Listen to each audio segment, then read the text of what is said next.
Good morning. Can you hear me okay, Lisa? See my screen okay?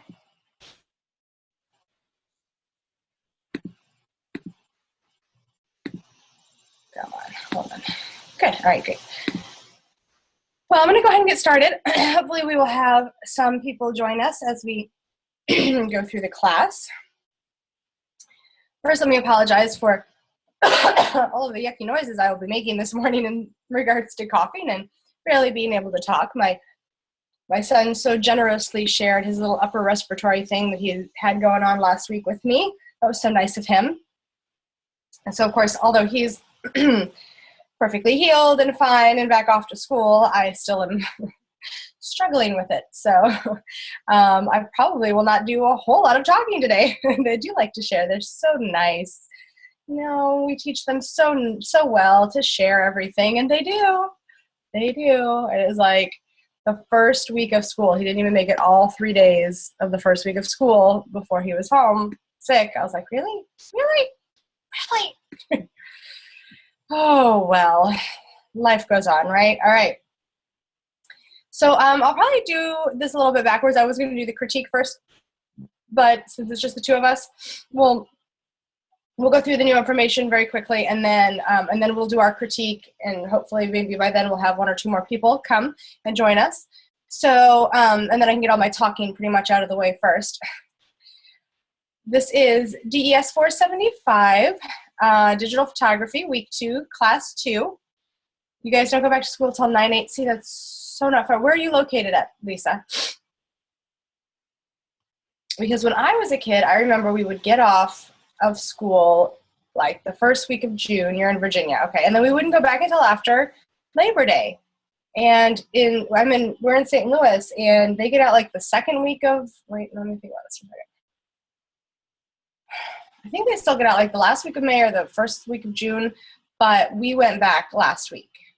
I mean, to me, that's so early. I feel like, well, the public schools went back last week, and so my older son is there, but my younger son, who isn't in kindergarten yet, he's still in pre-K. He doesn't start pre-K until next Monday, so he's still home this week, which has been just a really big fat pain in the butt, because without his big brother here to entertain him, he wants to be entertained by his mommy, which is really kind of annoying to me. Yeah, it is early, I agree. Yep, I don't like it. So so we're going to do a critique this morning of the week 1 assignments, the line, texture, pattern, abstract assignment that we did last week. This is a great opportunity for you to take a look at what some other students are doing. We can also, learn the process for critique and photography as well, and you get some comments back for your own work as well. So these critiques are very important, I think, in the photography class specifically, because you learn a lot by looking at how other people interpret the assignment or the assessment, and getting that feedback from other students is extremely helpful as well. So, like I said, hopefully we'll have a few more people come, because it's helpful if we have a larger group in the critique. I also want to talk a little bit about image sizes versus resolution versus megapixels.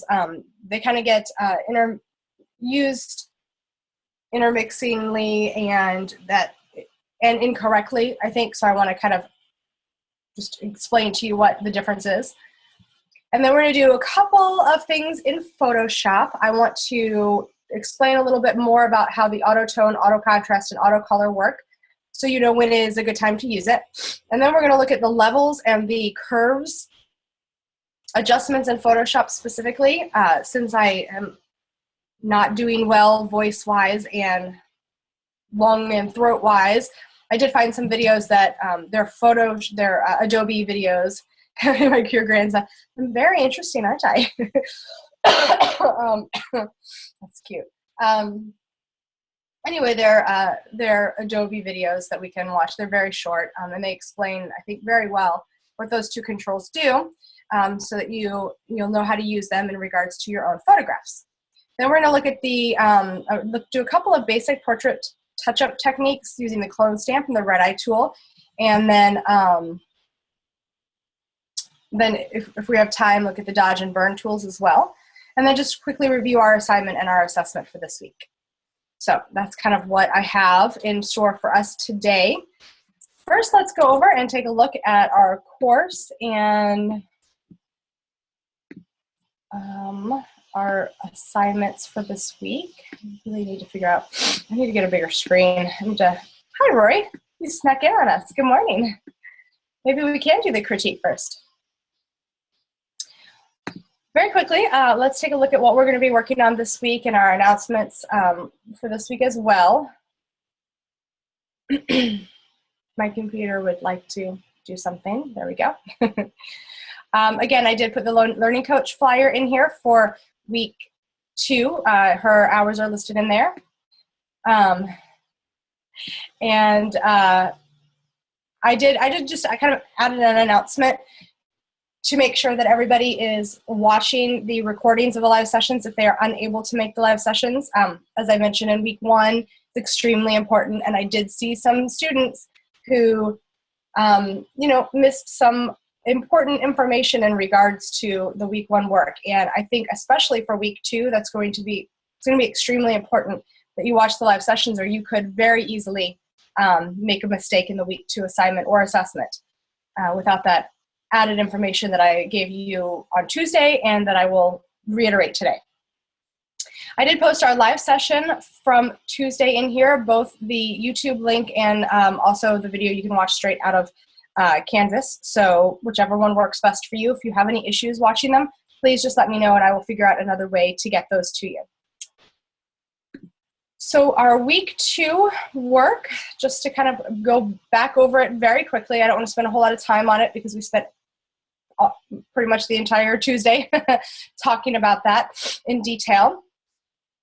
But our discussion post for this week, you should be talking about how we go beyond the basic snapshot, and it can elevate our photographs from snapshot to photograph status. Hopefully everyone has done their initial discussion post that was due yesterday at midnight. Please make sure that you're responding to peer posts, at least 2 each week. Ask questions, talk about specific information that they put in their post. You try and add and build on what they've said, post examples or samples that you found that either support or possibly, help explain your point or their point as well. So yeah, that's we went over a lot of techniques that you can use on our Tuesday class and in our week 1 live sessions. So feel free to reference any of those points as well that we've gone over in the live session and in regards to this discussion, because they can all apply to this discussion as well. All right, our assignment this week is our framing assignment. As you may have noticed, I did move that link that was in the assessment, but really applies to the assignment into the assignment instructions. But I don't feel like the assignment and the assessment for this course for week 2 is written in a way that is really, they just don't explain it very well, I think. So to reiterate what I told you on Tuesday, for your assignment, you're going to be working on framing. You have 2 different ways that you can do your framing assignment. You can either, 1, try out actually framing your subject in your photograph. So using something in the scene or some sort of prop to actually create a frame around your subject. This works best with a person, but you could use, you could put a stuffed animal in a door frame or something like that if you absolutely had to. Just keep in mind that any images that you take, you need to be thinking about your composition and your exposure, and making sure that you're taking photographs as opposed to snapshots. The other way in which you can approach the week 2 assignment is to practice basically focal lengths of your images. So using, trying out extreme long shots versus close-up shots, and what got included in the frame of the image and what was left out of the frame of the image when you changed the focal length of the image, right? So what is in the frame and how close you are to your subject. How did that affect your image? How did that change the mood or the feeling or the way that we view the subject? I gave you a couple of examples last week. One being, if you have a picture of a little girl on a playground on a swing, and then it's an extreme long shot, and you can see the rest of the playground and a whole bunch of kids running around. You can tell it's a bright, sunny day, and there's a lot of activity and people running around her. And in contrast, if you were to do maybe like an extreme close-up of just her face, you wouldn't be able to tell where she was or what was going on or if there were any people behind her. And it would change the image completely, right? The way you feel about it, what you know about it, the mood of it. So you can try that out as well. Or you can do a combination. You could do two or three where you change your focal length of the image, and then maybe try the framing technique as well. The more you do, the better. And as I mentioned on Tuesday, remember that all of these images that you should be taking for this class, keep in mind these could all potentially be images that you might want to use for your portfolio. So always be thinking about doing more and getting more shots and getting better shots as we go through this course, so that you have amassed by the end of this course at least a couple of images that you're very proud of that you would want to put into your portfolio and show potential employers, because that's going to make you much more marketable. And I don't know why in student view I don't have my little arrows, which is so weird.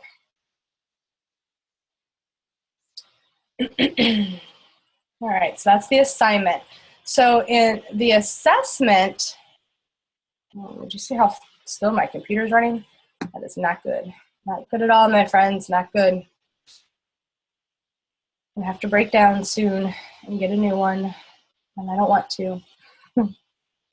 All right, so our assessment this week is actually camera angles.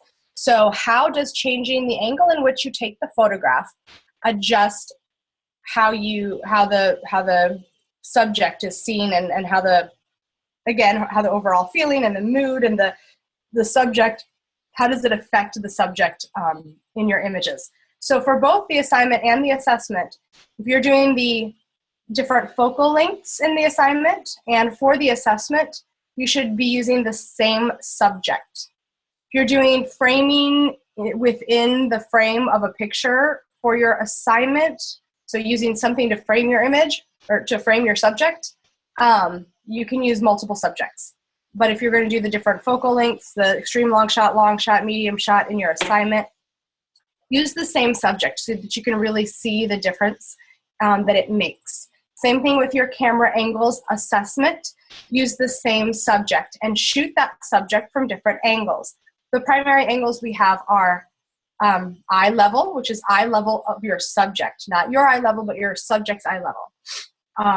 High angle, which is taken from above the subject, or low angle, which is taken from below the subject. You can also do a side angle. So this works especially if you're using an inanimate object. I mean, you could use it for a person as well, but it won't have the same sort of effect. But if you're, let's say, using a building and you can't really get a high angle of it, you could do a side angle, so looking down the side of the building.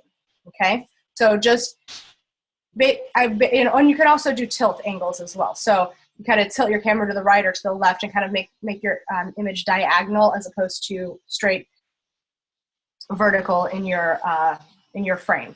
So any of those things would work for the different angles. Essentially what I'm trying to get you to do is to start looking at your subjects from a bunch of different point of views and really understanding how that changes the overall composition. Yes, Roy, you have a question?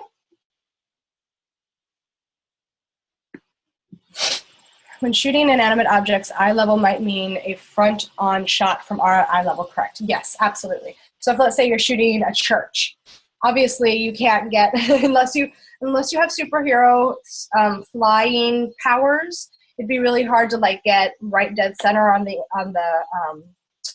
building. Yeah, or a flower, exactly. So a flower would be, just you would have to get down and kind of shoot from the side of it, basically like at its level.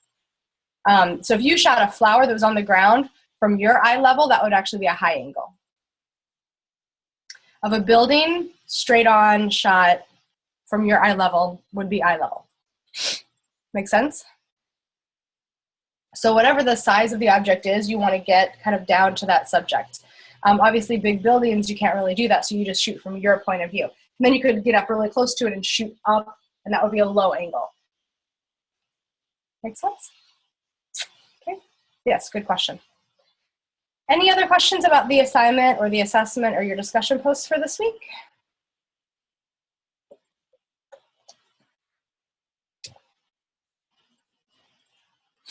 Okay, all right. Well, let's go ahead and do our critique very quickly.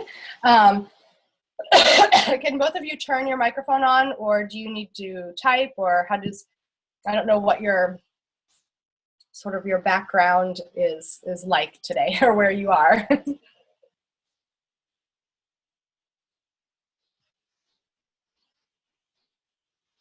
Type, okay, that's fine. Lisa, no problem.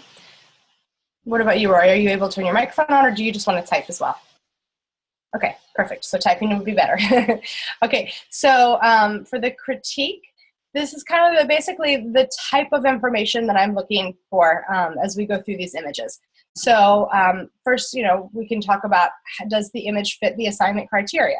Did the student fulfill the requirements for the assignment? And then we're going to just talk basically this week about, what do we think of the subject that they chose? We could talk about their composition, their contrast, their exposure, things like, did they use the rule of thirds? Did they use colors? That sort of thing. Some of the things that we've talked about. And then just overall, what do you think of the image? What could be done to improve or improve the image, if anything, be that while they took the image or in Photoshop? So could they have taken it in Photoshop and maybe fix that exposure? Or, do you think that the composition is great? Maybe they just needed to crop something out or something like that. So these are the kind of things that I want you to be thinking about and be talking about when we go through these images. So what I will do first is, I like to do those who are in the class. I like to do your work first, and then we will spend the rest of the time that we've allotted for the critique just taking a look at a couple of other people's work as well. So Lisa, I'm going to pull yours up first. So Rory, just like I said, any comments that you have for Lisa about the images? These are yours, right, Lisa?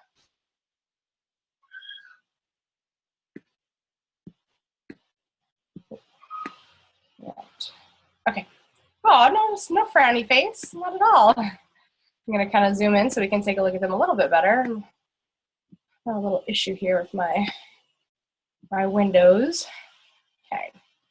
Can you see these okay, Roy? I don't want to pixelate them, so this is the first one. This is the one of the letter holder. And then you've got an image of your stairs here. And then the carpet. Okay. So where you say you like these, you would have never guessed the letter holder. I agree. I think by far, Lisa, this one is your most successful for a couple of reasons. Number one, your contrast is great on this image. That black and white in abstract is the way to go. In addition to that, it was so smart of you to bring those lines diagonal in your image. So you didn't, they're not going straight across horizontal or vertical, they're going diagonal, and that adds interest and a dynamics to the image. And the way that you shot it, again, it's very, like Rory said, it's very abstract. I had no idea what it was until I read the comments on there. Okay, and what do we think about the other two? The stairwell and then the carpet. Excuse me.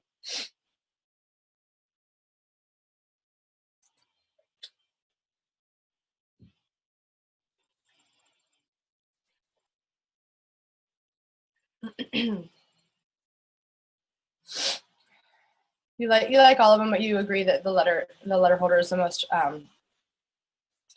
most successful. There we go. I can speak. Yeah, I think as far as abstract is concerned, the stairwell is a great image. I kind of see it now. I guess this is the stair, right? But if you hadn't told me it was a stairwell, wouldn't have known at all what it was. Striking, yeah. My only issue with this one is its exposure is a little off. So actually this one would be, you said they're upside down. Oh, okay. I'm trying to figure out like where, like what it is. So if you had even taken this into Photoshop and made it black and white and upped your contrast, it would have been, you would have completely changed that image. It would be a totally different image. Yes, it's too dark. Yep, so you can bring the brightness up a little bit and then add some contrast to it, and it would be a completely different image because you've got that diagonal. Again, you've got really good abstract shot, but it just, the exposure is a little off, and with just a little bit of work in Photoshop, you could have completely fixed, you could have transformed that image. I don't think I can. So, no, it will let me. I think it will.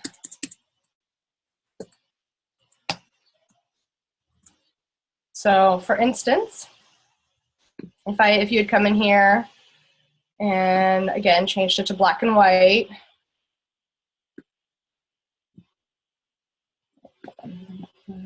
It's a little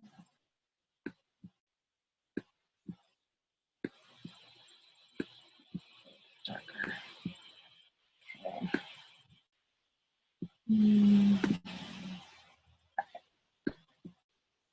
Out of the way. Okay, and then we got an image and adjusted the brightness and the contrast on it.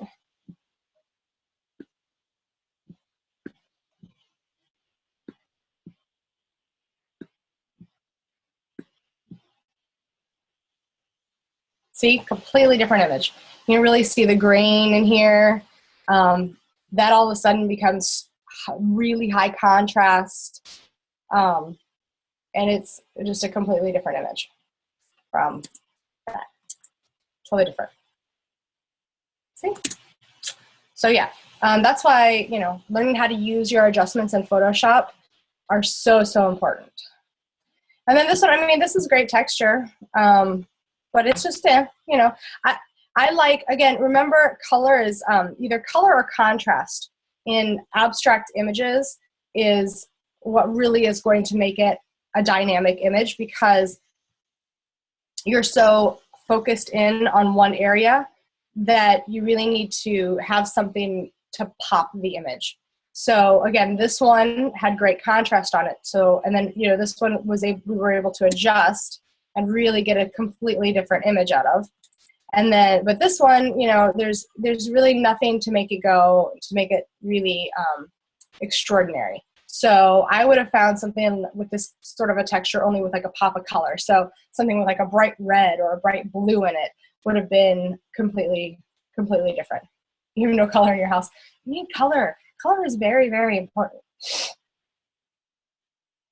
I have lots of fish swimming, yeah. I can see that, yeah. You might be able to get into Photoshop and really kind of adjust it with the contrast and make it look completely different.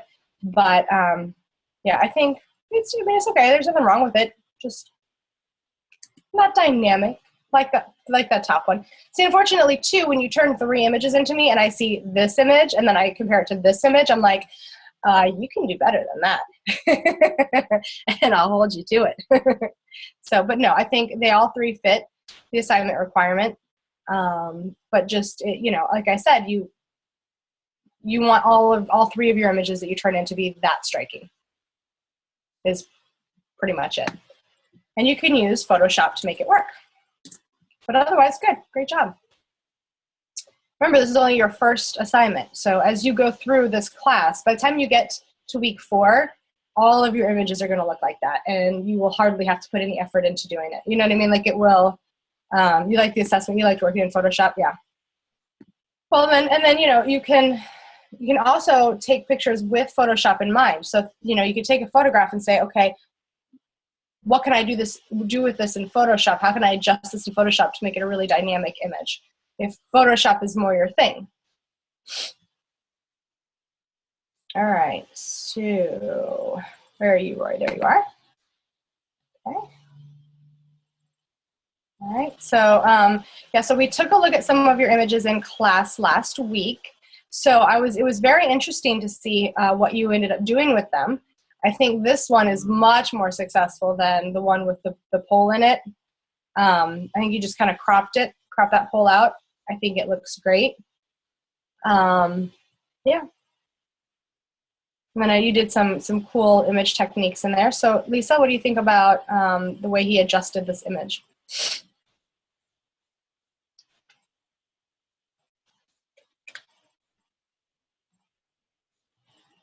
Yeah, it's got great color. You can tell it's kind of like a painting, but because you're so zoomed into it, you can't really tell. I mean, is it on the side of a building? Is it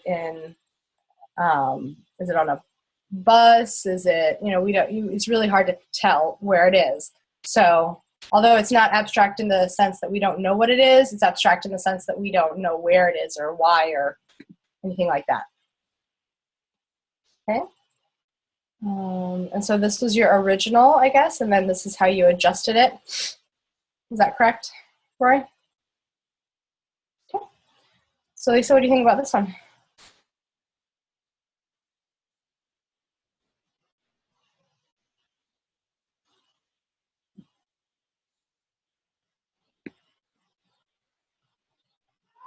I love the work that you did with it in Photoshop. I like the image adjustment work that you did. It looks like a bracelet. That's true, yeah. It kind of does, doesn't it? My only comment on that one is you could have gone, don't be afraid to go, especially with abstract, don't be afraid to go even further with it. So, this got a great pattern to it, but if you crop that pattern in even a little bit more, it might even make it a little bit more dynamic. So you can't see anything but that pattern. But I love the image adjustments that you did to it. The color looks great, and the contrast is really good in the image. I think you just could have cropped it a little bit further. Mm-hmm. So you were going back and forth on this one. You wanted to keep the wood grain, but decided to go all out. See, yeah, you said you started to do that, and then you chickened out. And with abstract, you really can't go too far with it, right? So the more abstract it is, the better the image is going to be. So this is kind of one of those places where you can go really extreme. That's why we do this assignment first, because it really gets you kind of out of your comfort zone before you start doing some of the other assignments.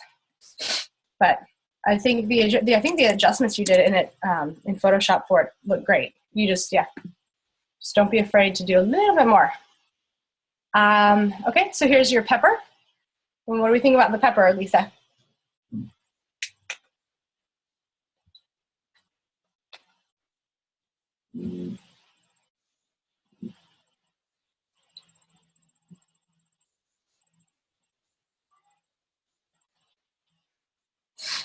I will say that it is amazing to me the difference between the original color and the black and white. I agree, Lisa. I think that made all the difference for this image.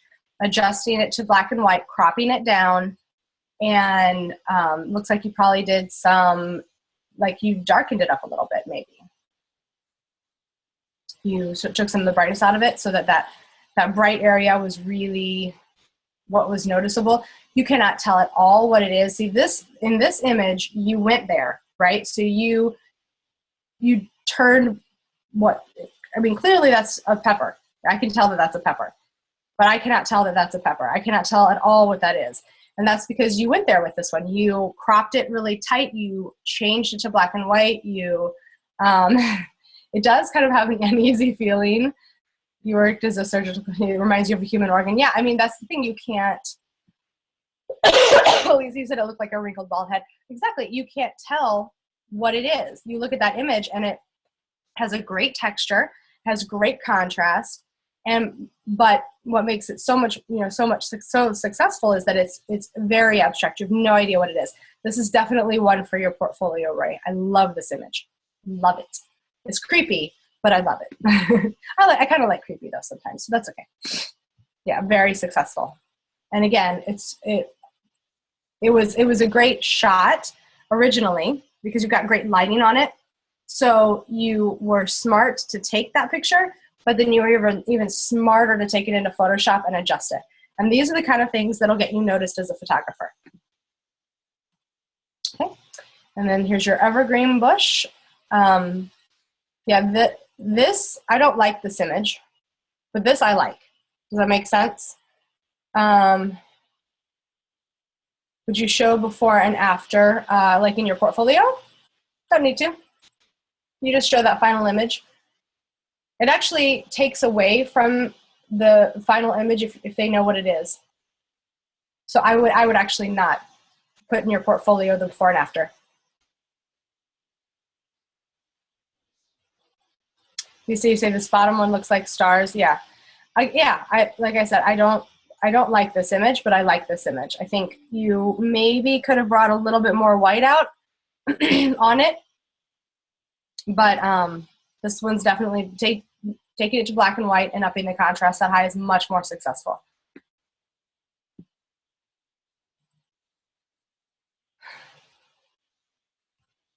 Yeah, no before and after on the portfolio.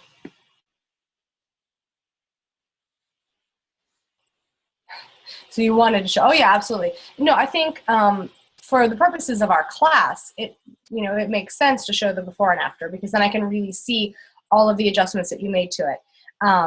But in a portfolio, I would not because that way you just, you can tell, I can tell that you did image adjustments on that. And they'll know that any potential employer is going to go, oh, wow, he took that photograph. It's a great photograph. And look at how well-versed he is in using the Photoshop application to adjust it even further. Exactly. Keep them guessing. Yeah. Because it's just an amazing, it's a great image. And so it can speak for itself for sure. Exactly. Yeah. Stimulate conversation. Yeah. People will be like, what is that? That's such a great image. What did you do to that? And that's when you can go in and say, oh, it's a pepper, and I did this in Photoshop to it, and I did that in Photoshop to it, and this was an abstract piece that I did, that kind of thing. Yeah, I don't think your evergreen bush was your most successful of the 4 that you turned in. I think by far your pepper was the best. I do love the color in this image. And I think if you crop this down even further, something like that, it'd be even more successful. But overall, you did a great job. I think you definitely got the point of the assignment, and all your images work well, and you did some great work in Photoshop for them. So good job. Overall, great work. No, well, right. That's a very good point, actually, Roy. So you said the lesson here is to create many so that you might have at least one good. So that is kind of the trick to photography. I've seen amateur photographers who are overly confident go out and take 5 pictures of of an object, and they will miss the shot. When you go out and take photographs, take 50, take 100, take 150, take as many as you can, because in that 150 images, you might get 10 amazing images. You might get 10 good images that need some work, and then you'll have 130 can't even use these images, right? So, and especially in like events, if you ever do any sort of event photography or wedding photography, anything like that, take picture after picture after picture after picture, fill your memory card up. Yeah, yeah, absolutely. no photographer can go out and take one image, one picture, and have the perfect image. I mean, it just doesn't work that way. That's not how photography works at all. So, so same thing probably with the adjustments. Right, so let's, okay, I'm going to open up, let's look at Cassandra's real quick. All right, so both of you can comment on these. Again, what do you like? What is successful? What would you do differently? What, you know, overall, what do you think of the image? That sort of thing. So here's her first one. Here's her second one. And here's her third one. So what do we think of Cassandra's? You said you probably would have done black and white for the books. That's interesting. Okay. I actually love the color in the books, but that's just me. Okay, what do you think, Lisa?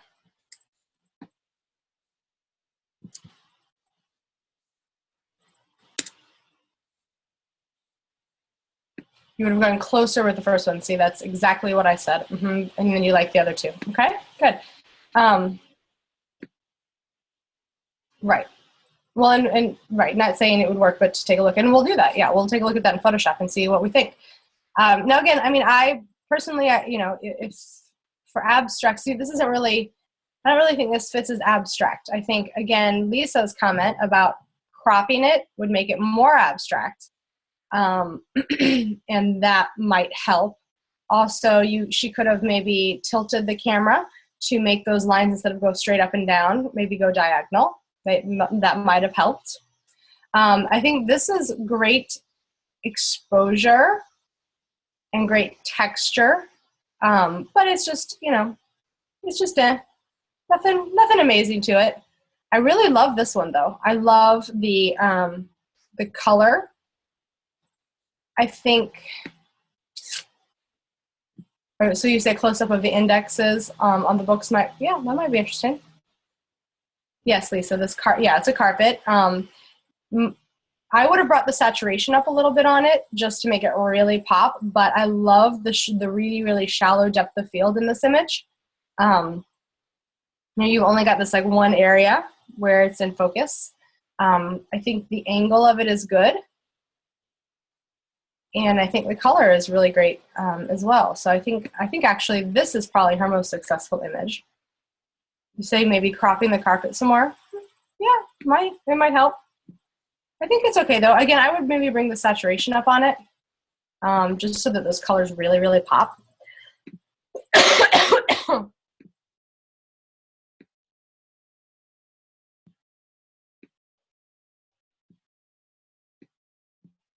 See what I mean? See how that's making those reds really, really pop? Yeah, and that would have helped tremendously. See the difference, how kind of muted those colors are? And then again, with this one, I would have maybe done some cropping work on it. Again, I love the color. I love the books. But to really make it abstract, you want to crop it a little bit more. See, it's a totally different image. Or does it? It looks different than in Photoshop, yeah.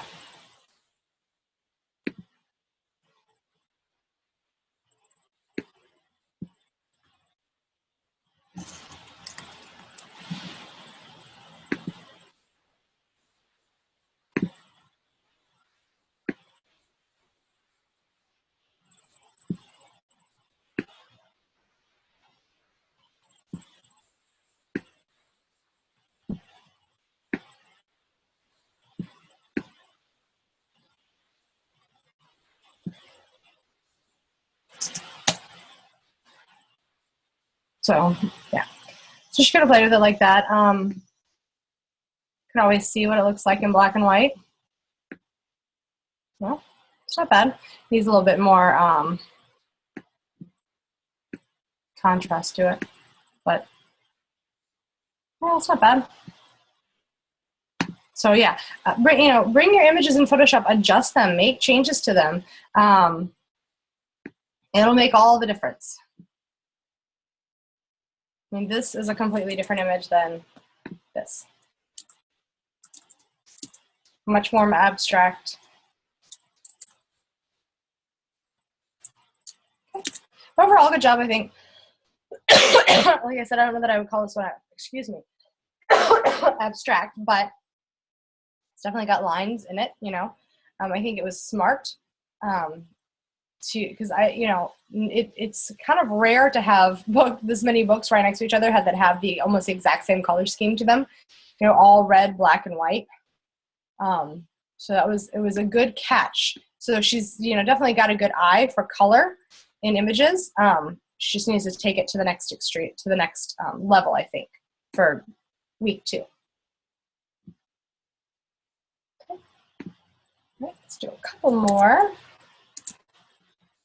I think I'm just kind of picking people at random. So this one is Rachel Green's.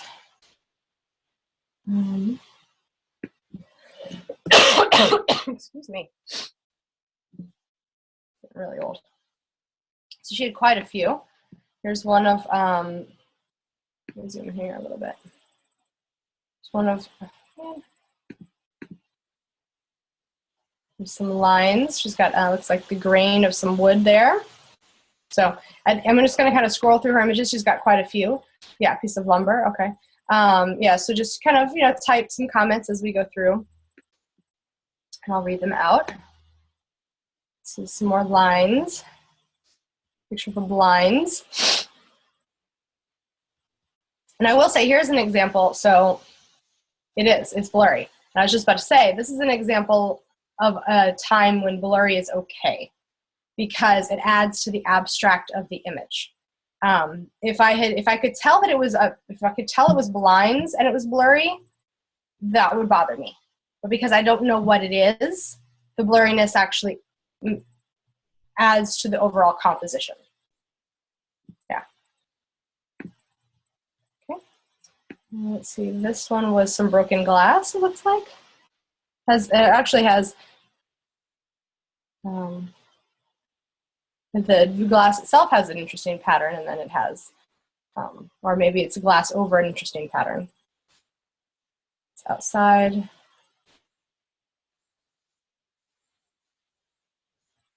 Huh. Yeah, I like the rust. I think that adds you know, an interesting color to it. I think this is a great texture. She's got a good angle of the texture in there.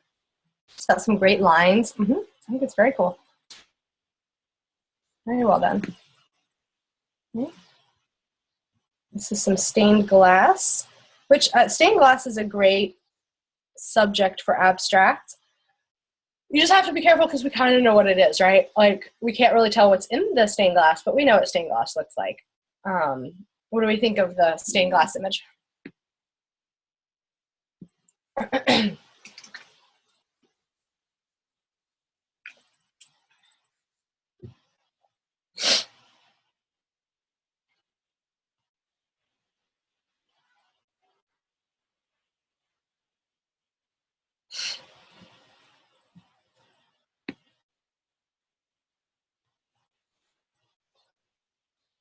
Yeah, it's a Photoshop experimentation, so she adjusted the color and a few other minor things in Photoshop. Okay, yeah. I think it's a little too blurry.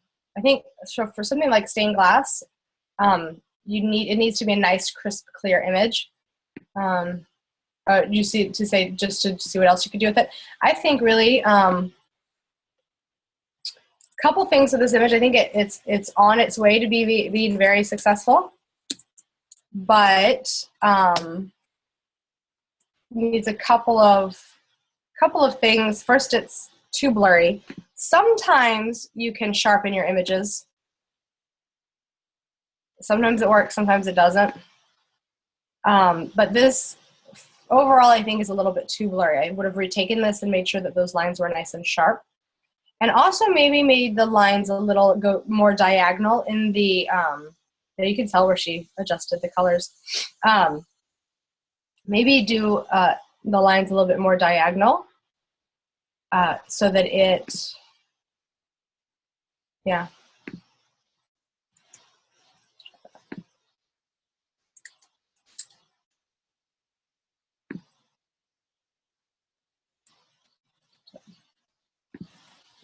Here.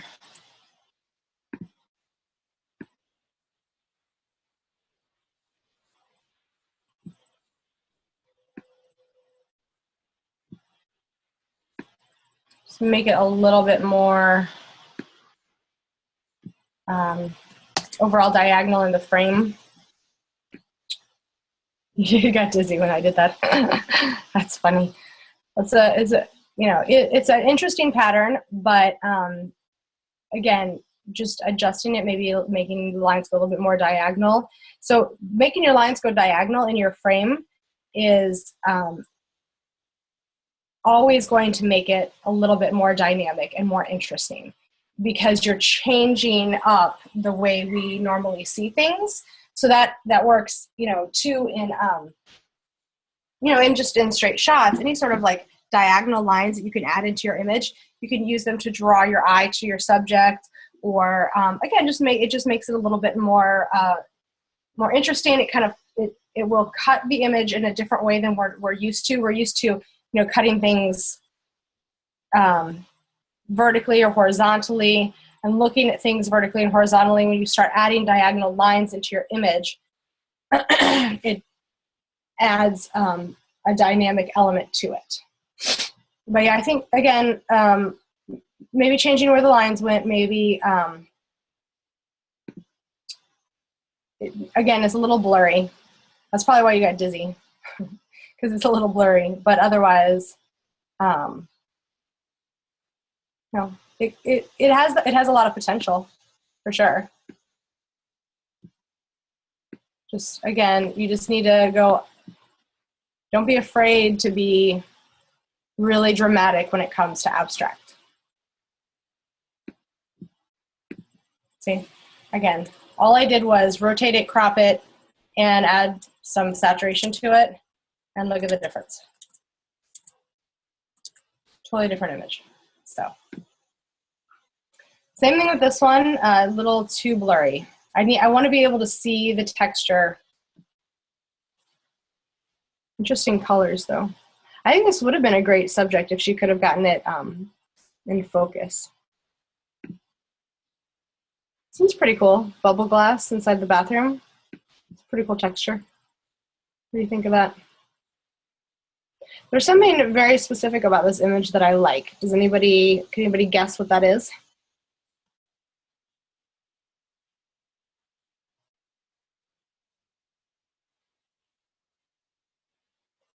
You see palm trees in the upper right corner. Yeah, it does kind of look like palm trees, doesn't it? That's not what I like about it. It's like a glass turtle shell.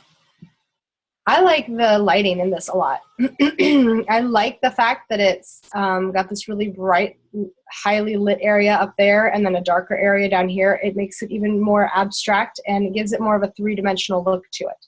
That's why you're seeing kind of a turtle shell, Lisa, because it looks rounded because of the lighting. So I don't know if she meant to do that or not, but the lighting in this is really what makes that.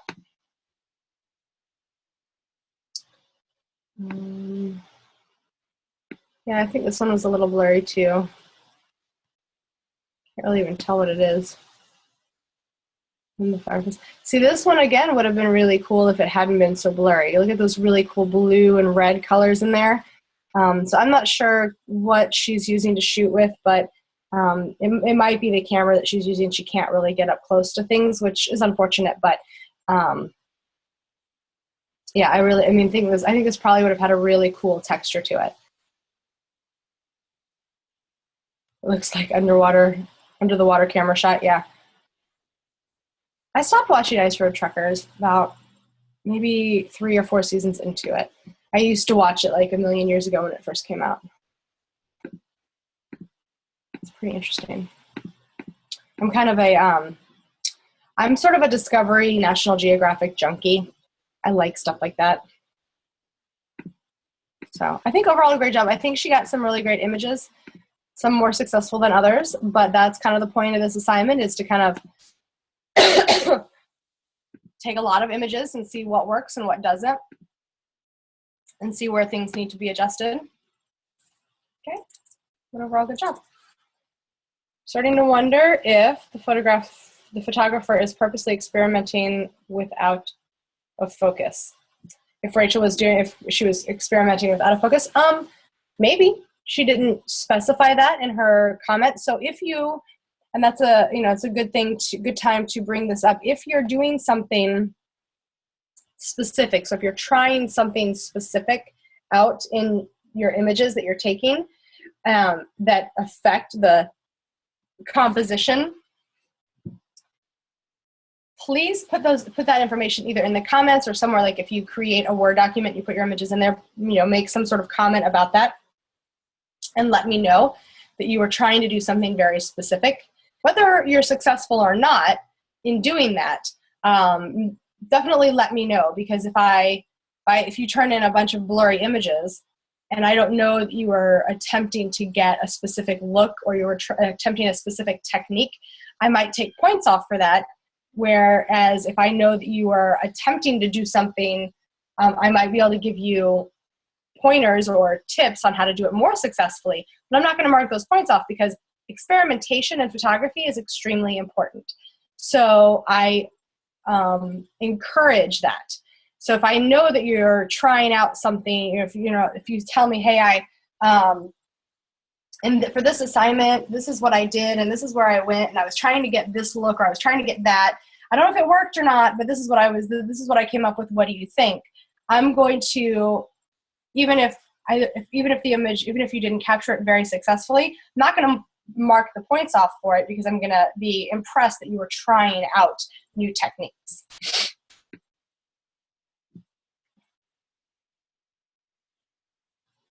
Rory said it takes at least the first few weeks to get a feel for the course and know what you can and cannot do. And always ask me. So if you want to try something, or if you have an idea for your assignment but you're not sure if it'll work or not, or if you want some tips on how to do it, email me. Just email me and say, hey, Mrs. Moss, I'm trying this, or hey, would this work for the assignment? I had a student just in for week one ask, I say I have an image that I shot 2 years ago or something like that I feel like would be really great for this assignment.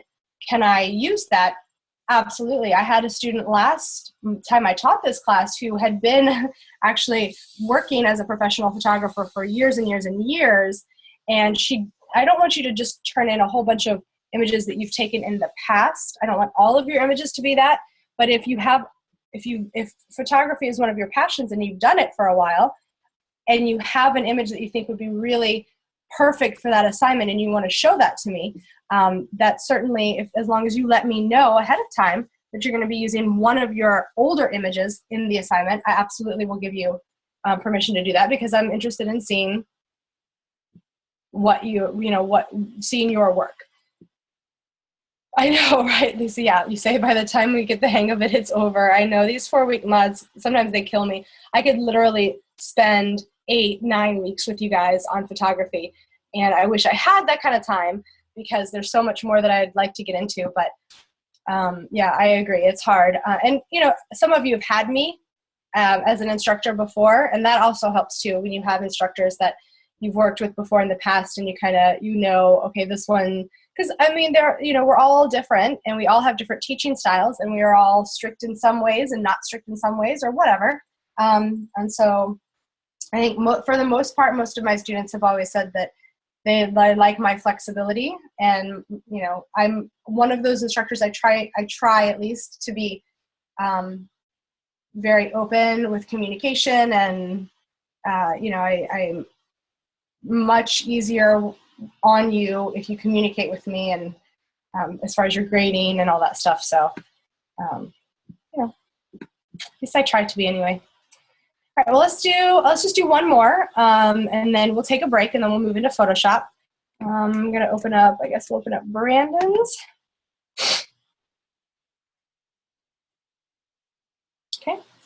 So these are Brandon's. Here's a building, and it looks like some sort of fabric. And then a couch or chair or something. Again, some fabric. Okay. So what kind of comments do we have here for Brandon on his images? Yep, Lisa, I agree. He needs some color. These are all kind of, it's interesting that they all have sort of that same tone, that like kind of tannish, goldish tone to them. But yeah, I agree. I think color would help tremendously with these images. What do you think, Roy? Excuse me. It's getting really old.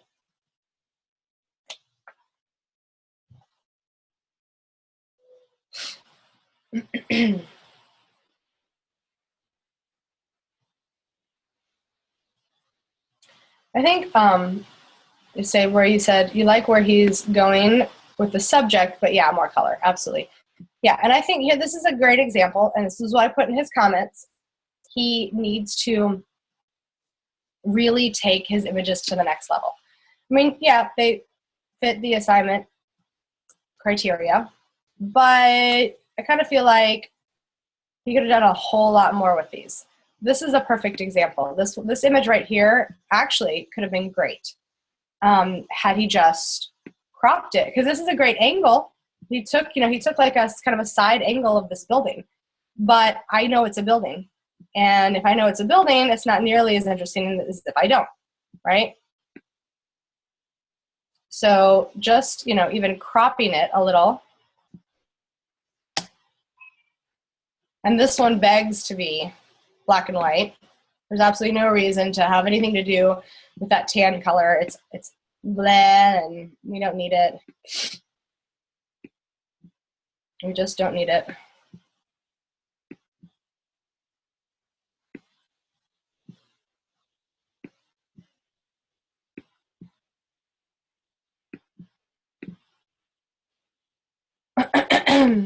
And then maybe even, I know, of course, we hadn't gone over this yet, but, you could even do some sort of like photo filter on this, or kind of add a tint to it.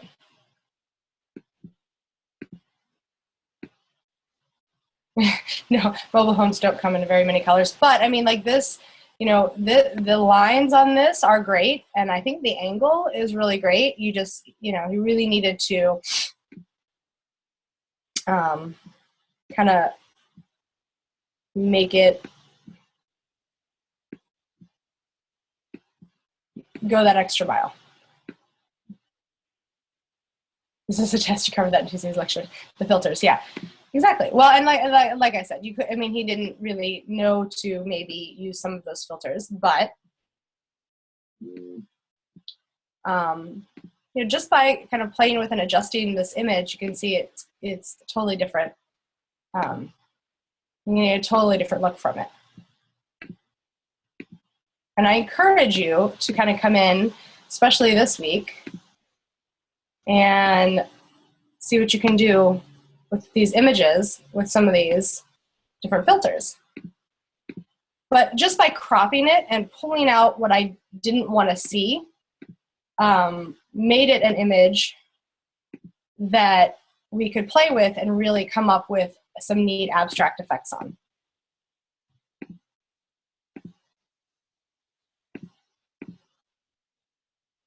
I like that one, actually.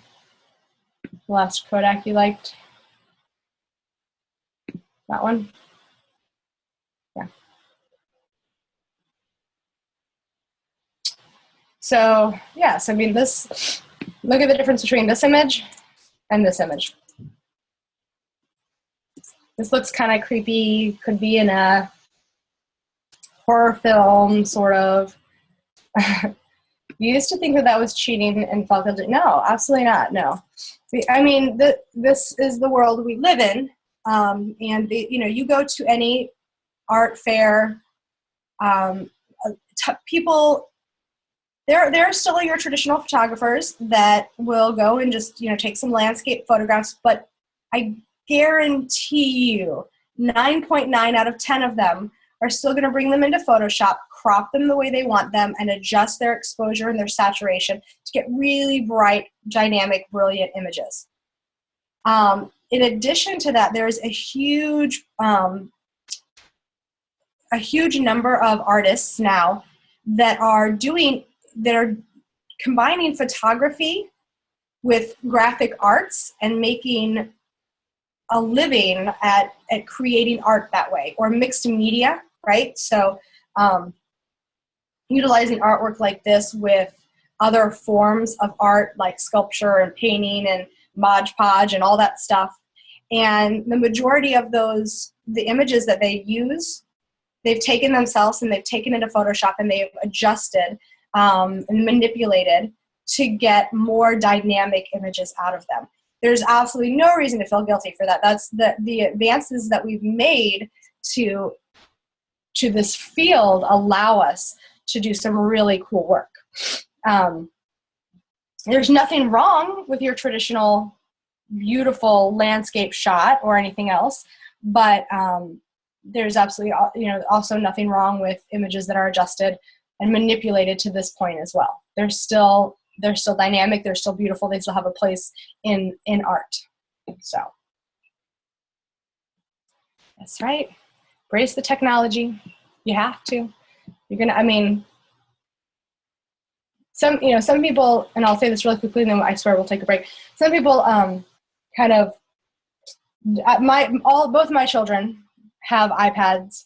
They have a computer, a Macintosh computer that they use themselves. They have taken, I teach for an organization called Center of Creative Arts. They've taken traditional art classes all the way up to iPad movie making and Legomation. And these kids, my kids know how to use cameras, they know how to use computers, they know how to use iPods, iPads. I mean, they can use a computer, they can use the Xbox or the TV, we have a fancy TV remote where you have to know what buttons to push to get to what settings on the TV, and they know how to do all of it.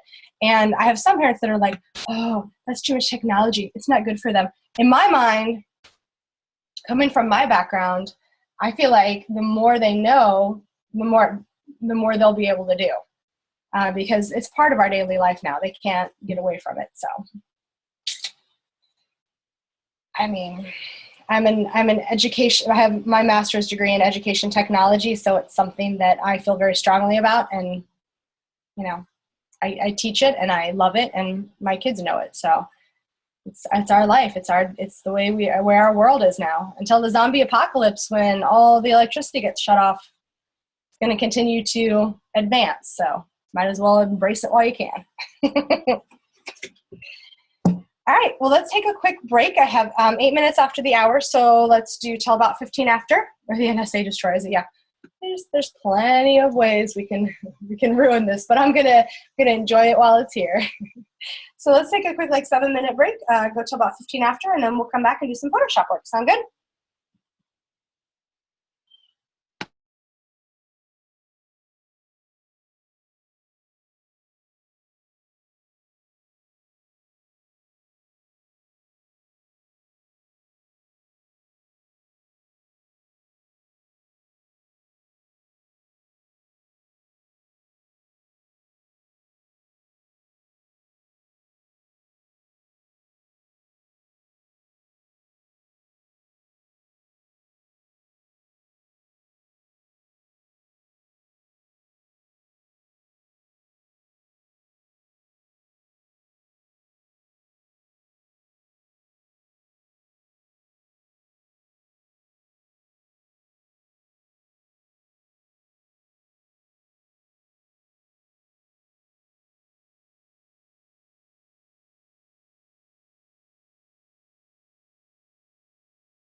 Okay, sorry about that. Can everybody hear me okay? Got a phone call. Of course, while we were on break, so excuse me. Ray, are you back as well?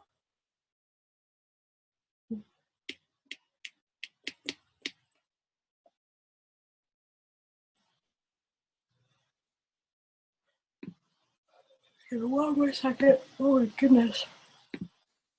I'm gonna stop yawning.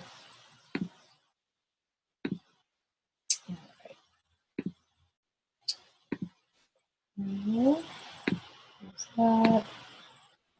What's that?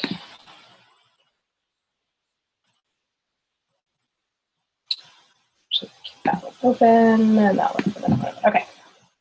All right, I'm gonna go ahead and start. A couple things that I wanted to talk about in Photoshop.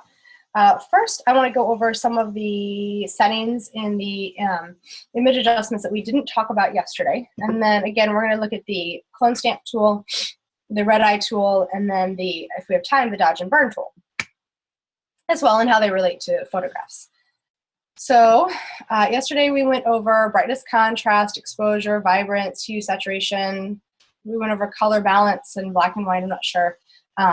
We did the photo filter and the channel mixer and we did the photo filter and the color lookup. So a couple things that I wanted to talk about today under the image adjustment mode, or under the image adjustments. First, the auto tone, auto contrast, auto color. I touched on these briefly yesterday. I did mention that basically it's a setting that it's a preset in Photoshop that allows you, it allows you to correct your images quickly and easily with one step. And a lot of times they work really well. Sometimes they do, sometimes they don't, but most of the time they're at least helpful to start off with.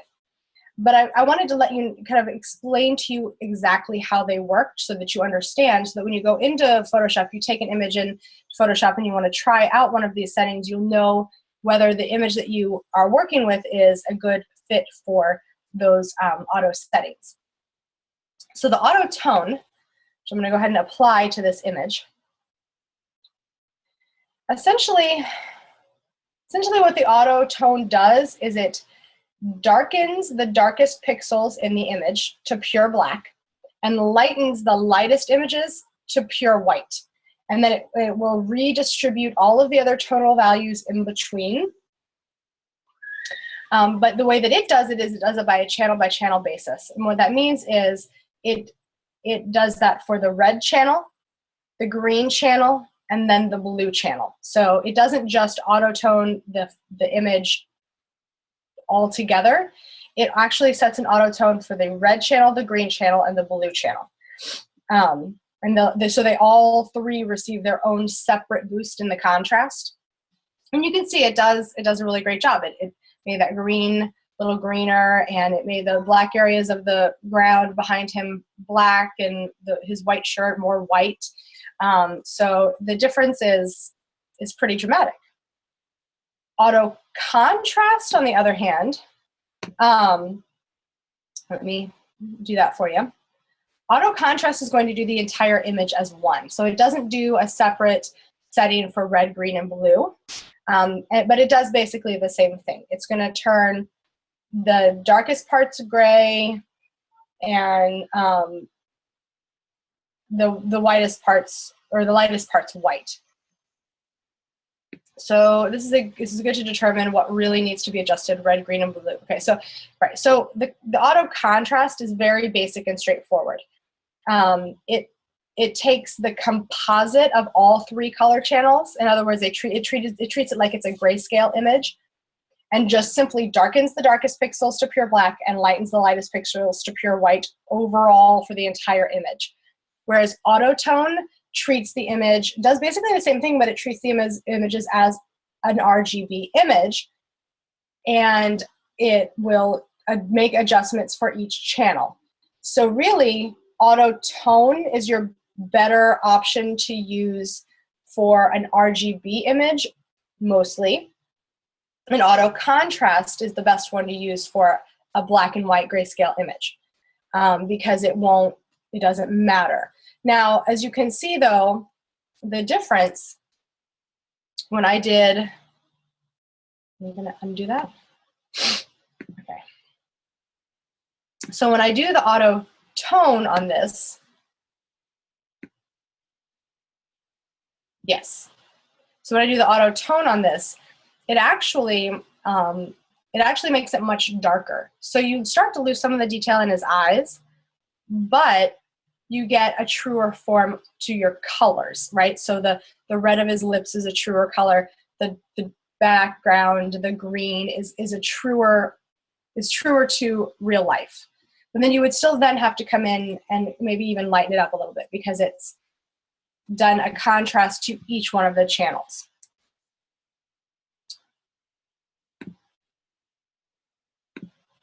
Whereas if you do the image auto contrast on this image, even though it's treating it like a more of a black and white image, I still get those darker areas. I still get the lighter whites. They're not quite as white or quite as black.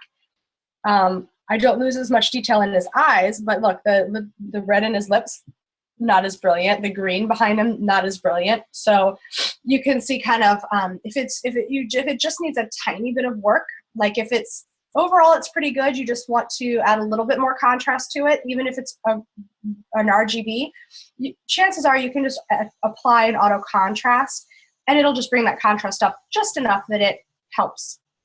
If your colors are good. If your colors are a little muted like this one, it's almost better to use the auto tone because you're going to get a better tonal range overall with the image. Now the auto color works similarly to the auto tone. It also darkens the darkest pixels to black and lightens the lightest pixels to white on a channel by channel basis. So again, it will make the changes to each individual channel. But then auto color goes a step further. Rather than simply distributing all the tonal values in between, it also tries to correct any unwanted color by neutralizing the mid-tone in the image, okay? So it does kind of a combination between auto tone and then it also works on the colors as well. So it will, again, basically auto tone it for each channel. But then as opposed to just redistributing all the different colors in between, it actually will pull out those mid-tones to get a more, basically boosting the contrast and correcting colors at the same time. That makes sense? So again, auto color is not one that you would use for a black and white image. This is primarily going to be one that you would use for a color, an RGB color image. And said, you see this, you could pull back the blue only in an adjustment, you think? Yeah, absolutely. His whole face has a lot of blue. Yeah, it does. So this isn't, I mean, this isn't the greatest. I mean, you want to do more adjusting to this image than auto corrections would allow you to do, but it's a good place to start. So the point is that, you know, if you have an image and it just looks a little bland, a little blah, it needs, just needs a little work, these auto adjustments are great. Or if you're not quite sure, the other time I would say use this. Why is it not allowing me to undo it? Excuse me. The other reason why you would use this is if you're not quite sure what part of the image is not quite right. So if you look at an image and you're like, well, it's just a little flat. Do I need to adjust the contrast or do I need to adjust the color, whatever? You can start with these auto settings and then adjust from there. So for this image in particular, auto tone or auto color are going to be best for it. But considering I know I need to do a little bit more, I might actually use auto contrast on it and then go in and adjust the colors myself, as opposed to letting Photoshop try and figure it out in one of these auto settings itself. That would just, for me, that's what I would probably do with it. But I would start with an auto tone just to kind of get an auto contrast, just to kind of boost that contrast just a little bit, and then go in and make adjustments, because if you'll notice, the auto contrast there was not as much blue in his face after I used that setting as there was when I used auto color and auto tone. Because it's adjusting, because it's not adjusting specifically that blue channel, whereas the other two will adjust that blue channel, and that will actually introduce a little too much blue into his face. So again, it all depends on how you work. But I always say try the auto settings first and see what that does for your image. And then you can make adjustments from there. But I kind of wanted you to understand how the different ones work. So auto tone just changes the darkest to black and the lightest to white and redistributes evenly between the two. And then, but it does it for all three channels. Auto contrast treats the image like a grayscale image, does the exact same thing, only treats it like a grayscale image, does it to the whole image as opposed to the individual channels. Auto color does what the auto tone does and also neutralizes the midtones to boost the contrast and correct the color at the same time. Sometimes it works, sometimes it doesn't. So try them out on your image, and if they work, great. If they don't, oh well. So those are the auto contrast, tone, and color settings. Now, the other two that we didn't look at yesterday that I think are important are your levels and your curves. I actually found, because I was afraid my voice wouldn't quite hold out for me, which it's not doing too bad. But anyway, I did find these Photoshop. So in Adobe, and I assume you guys have all been exposed to the Adobe help in your previous classes in Photoshop and Illustrator, is that correct?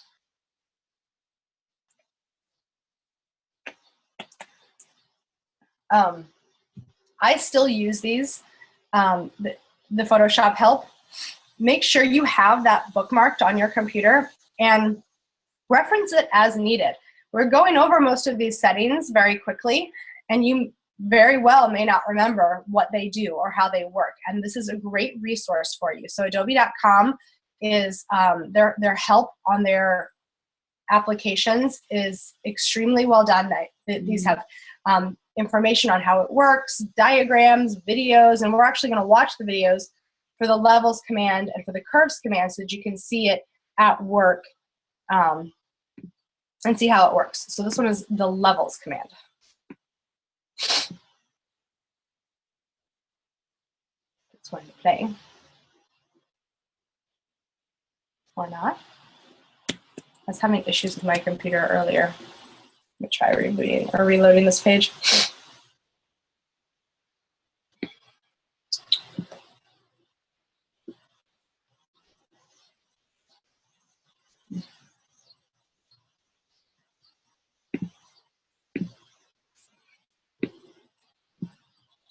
This over here. Turn this off actually. Now, come on. Oh, my computer. My poor computer. It is not loving me this week. I seriously need to reboot it. All right, hopefully this will work now. The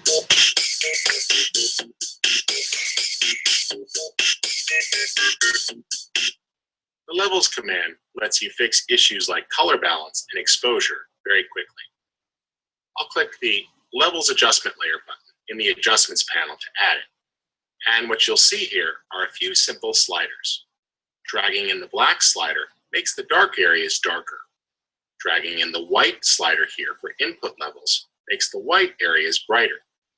And you can use the middle slider to reassign the relationship or brighten up the middle textures. That's going to take those tones and lift them up a little bit. That looks pretty good. I'll put a little bit of contrast in on the black. If the white areas are too bright, you can use the output levels to knock them down.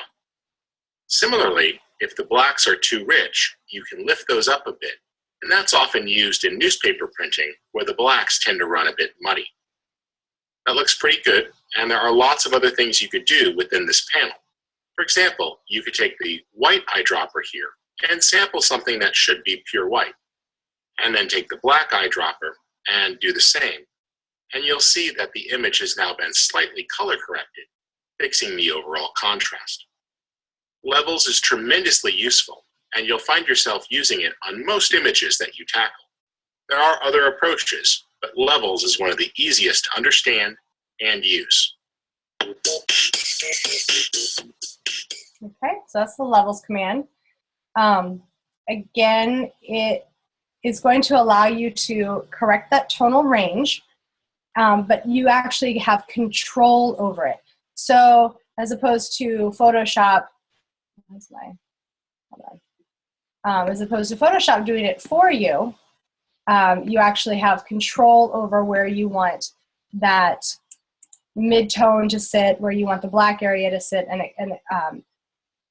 etc.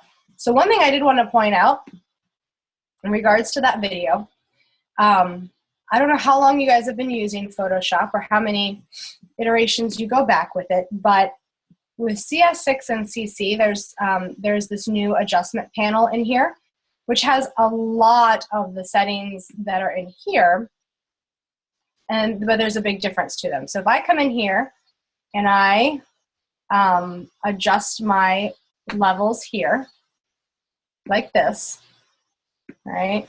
My darks and my mediums and my lights and whatever. Okay, so let's just say that this is good, I like this, and I click OK.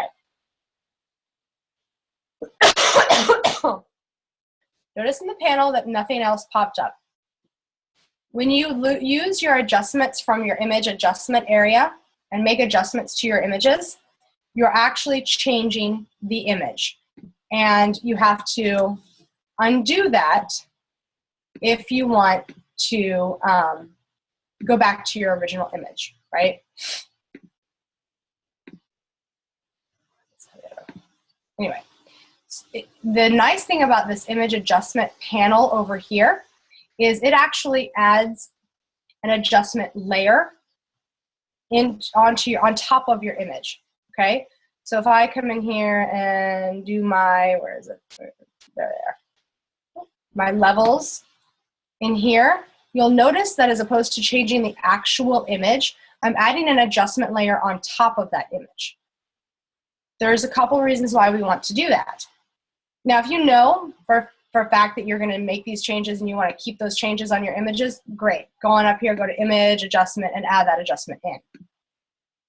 If you're just kind of playing with these settings, not really knowing what they do, you want to add an adjustment layer wherever possible onto your image as opposed to changing the actual image itself. Because in doing that, now I've made the adjustment, I've made the levels adjustment to my image, but if I decide later on that I don't like that, or I want to try something different, or I want to see what it was before I made that change, I can very easily control that adjustment in my layers. So I can turn it on and off with the eyeball just like any other layer, or if I don't like it and I want to do something different, I can just delete it and it's gone. I didn't make any changes to the actual image. It also works faster than if you're making changes to the actual image. And then when you go to save it out as a JPEG, those image adjustment layers will get applied to that image. So you will save it out as you see it.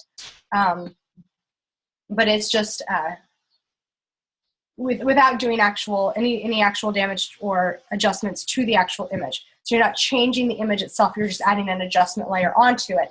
Has the same effects, but you're not doing anything to the original image itself. Make sense?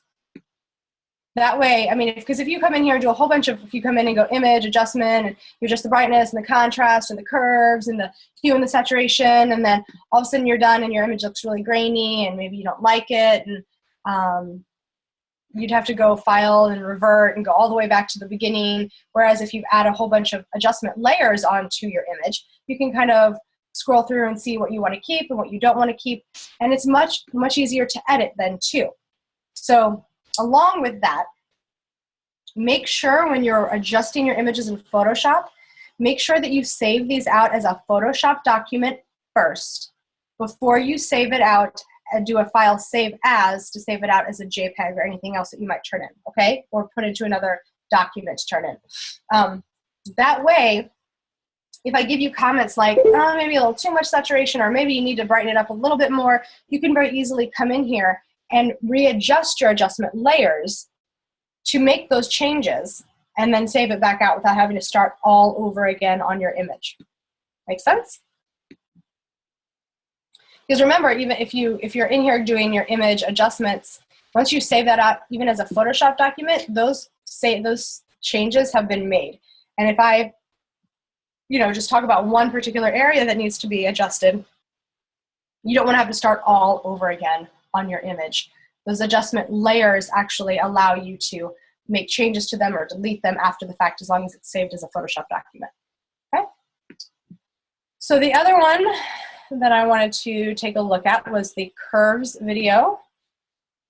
Have I any tips, or do you use the threshold feature in conjunction to levels? So what do you mean by the threshold feature? I don't know if I...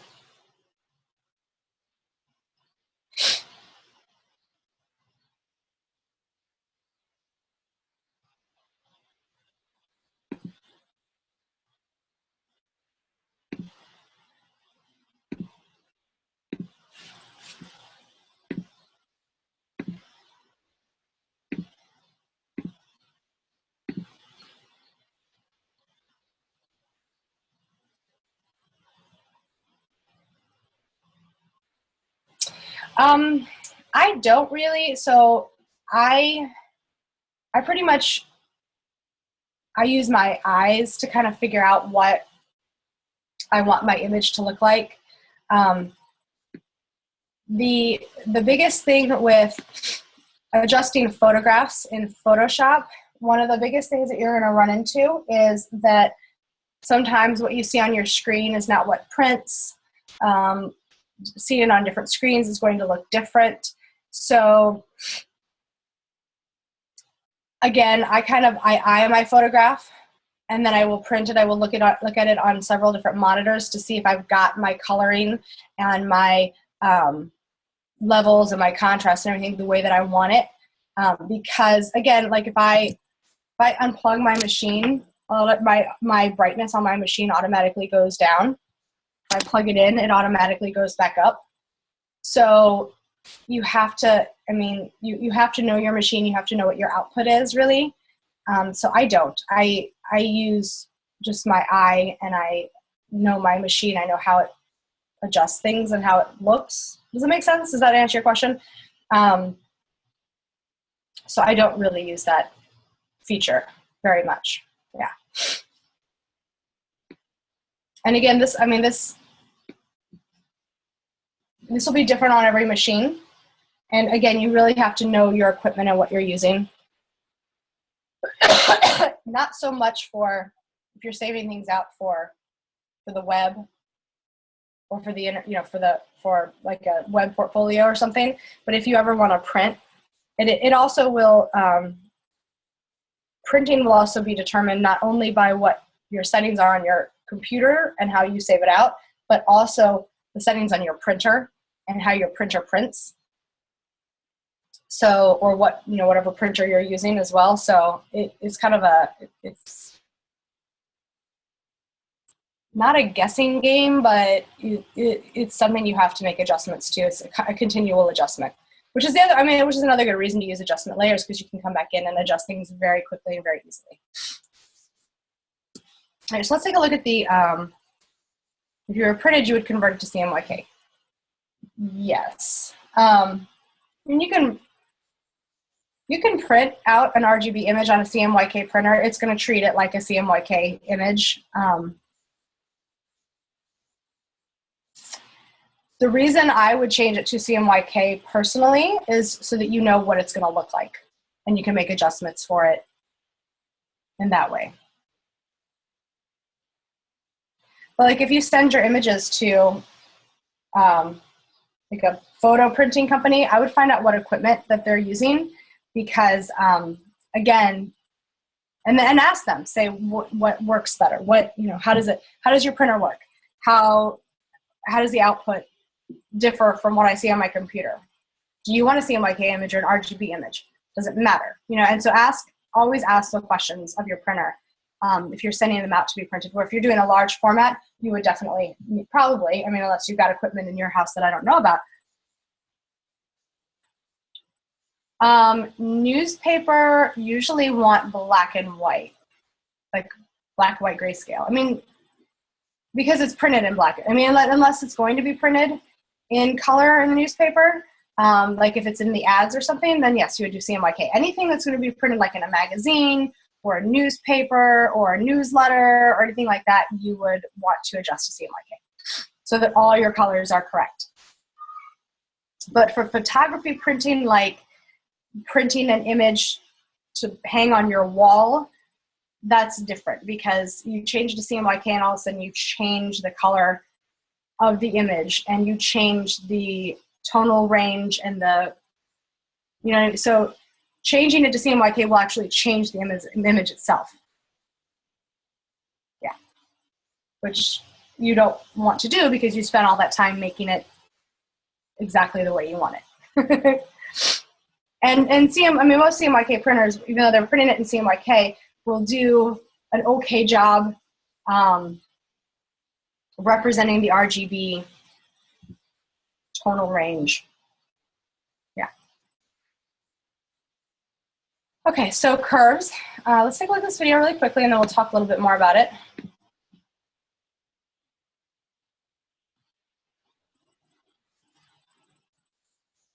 If it'll play. Apparently I have to do the same thing with this one. I don't know if it's my internet connection or my computer. I know I need a new router in my house. Excuse me. But my computer is a little bogged down recently and I'm trying to figure out why. For whatever reason, I only have issues with it on the internet.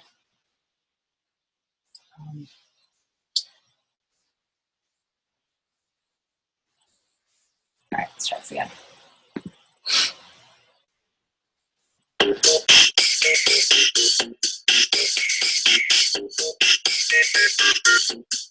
The curves adjustment allows you to selectively adjust the contrast and exposure within an image. Unlike levels, which give you only 3 points of control, curves can have several more. To add a curves adjustment, I'll click the Curves button in the Adjustments panel. You'll notice that it goes from black to white, and what this is showing you is the input and the output values. For example, as I drag up here, what used to be mapped to pure black is mapped to a light gray. Similarly, pulling to the right, we'll go ahead and darken more areas and force them to be black. So you get the idea of the relationship. One of the things I find easiest is to use the On Image tool. This allows you to click within the curve and drag. For example, I could force this white wall to be brighter, and then click here on the blue and drag down to push the midtones darker. Come on over to the shadowy area and click again and drag down and really push those shadows dark. If I turn that off and on, you'll see the big difference that it makes within the image. You'll also find several presets for curves in the pop-up menu, which may make it easier if you're just getting started.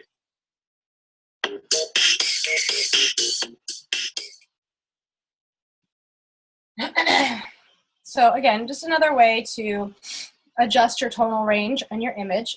Allows you to change the highlights and the shadows and the midtones of your image.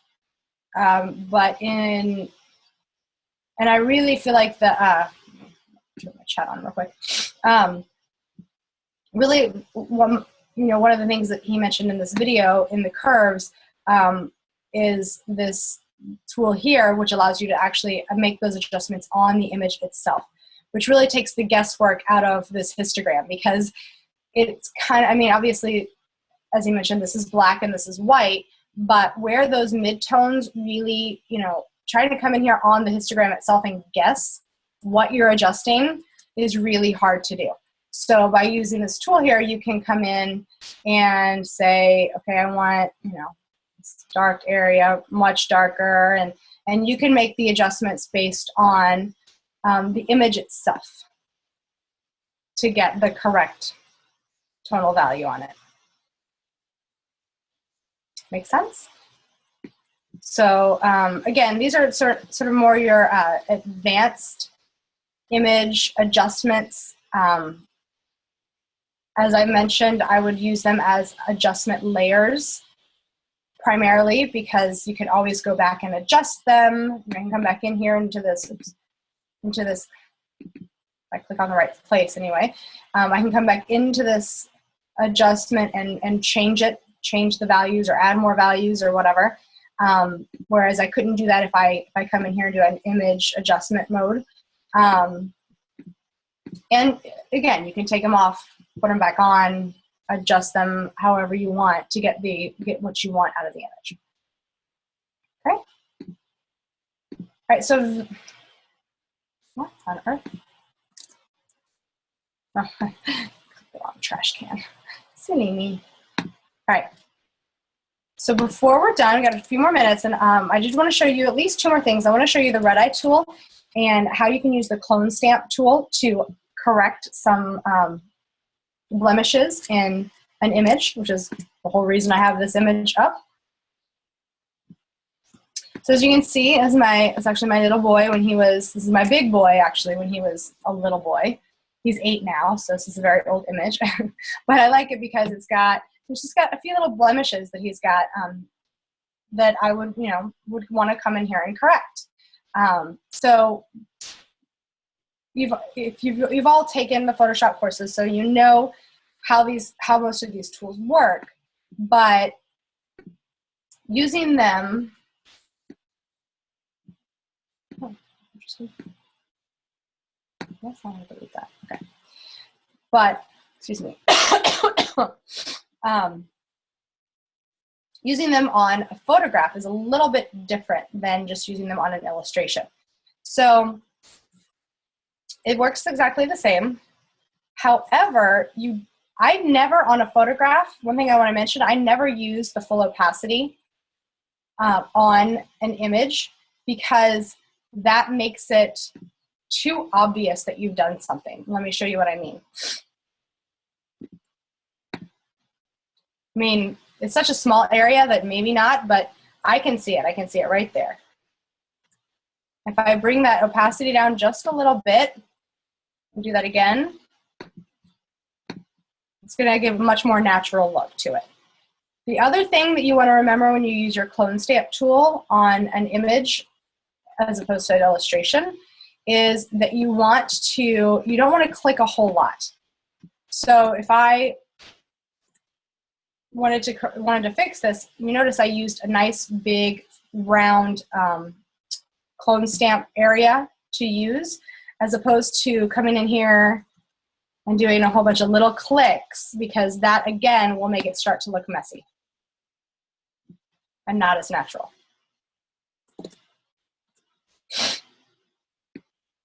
So that's pretty much, I mean, I know you should all know how to use the clone stamp, so I don't want to spend a whole lot of time on it, but those are my two tricks, is to make sure the tool is large enough so that you're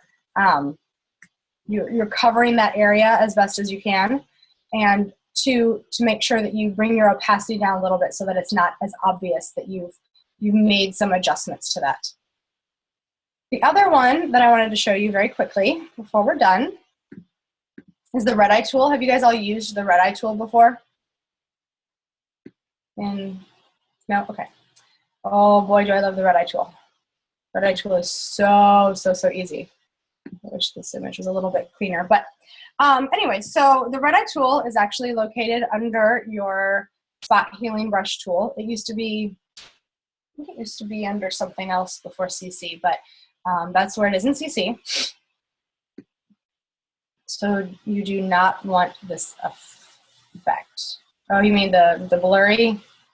Yeah, no, it just is. I don't like the pixelation of the image, but yeah, no red eyes. Yeah, no red eyes it does look scary, doesn't it? No, red eyes are not good unless you're shooting a picture or a horror film or a horror film cover, maybe. I don't know. But otherwise, and what's interesting is a lot of cameras have like red eye fix built into it.